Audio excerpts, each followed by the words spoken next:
Praise the lord. దేవుడు మన ఎడల చూపిన తన మహాకృపను బట్టి, ఆయన మన జీవితంలో చేసిన మేలులు, ఉపకారములు, అద్భుత ఆశ్చర్యకార్యములను బట్టి నిత్యము ఆయనకి మనం నిండు కృతజ్ఞతాస్తుతులు హృదయపూర్వకంగా చెల్లించవలసిన వారమై ఉన్నాము.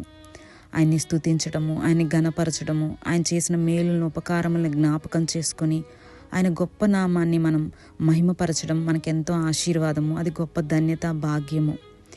కానీ మనలో చాలామంది సమస్య వచ్చినప్పుడు, బాధ కలిగినప్పుడు ఎంతో పట్టుదల కలిగి కన్నీరు కార్చి ప్రార్థన చేసినంతగా ఆ సమస్య దేవుడు తీర్చిన తర్వాత, మన ఎడల కనికరం చూపించి కృప చూపించిన తర్వాత కనీసం ఆయనకి కృతజ్ఞతాస్తుతులు కూడా చెల్లించకుండా, కృతజ్ఞత కలిగి జీవించకుండా మనం మర్చిపోతూ ఉంటాము.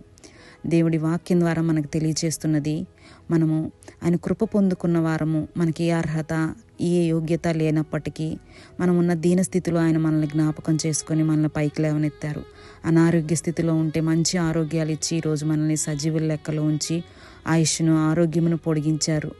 అలాగే మన ఏ అవసరతల్లో ఉన్నామో, ఎటువంటి దిక్కుతోచని స్థితిలో ఉన్నప్పుడు మనల్ని ఆయన ఆదుకున్నారో, మనకి అన్నిటికంటే ముఖ్యంగా అర్హత లేనప్పటికీ, పాపులమైనప్పటికీ మన ఎడల ఆయన కృప చూపించి మనల్ని రక్షించి ఆయన పవిత్ర రక్తం చేత మన ప్రతి పాపమును కడిగి మనం నశించిపోకుండా మన ఆత్మకు రక్షణ దయచేసి ఆ పరలోక భాగ్యాన్ని, రక్షణ మనకు తన మహాకృప చేత ఉచితంగా మనకు అనుగ్రహించారు.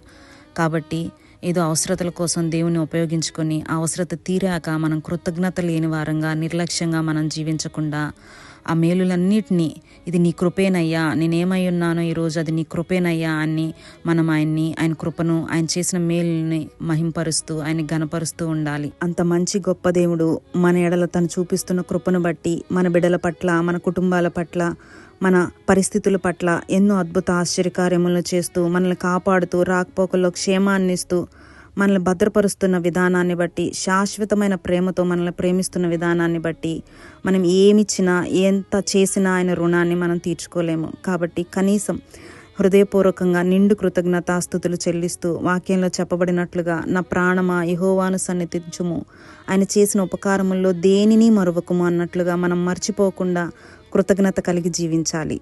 Thank you all. God bless you. Praise the lord.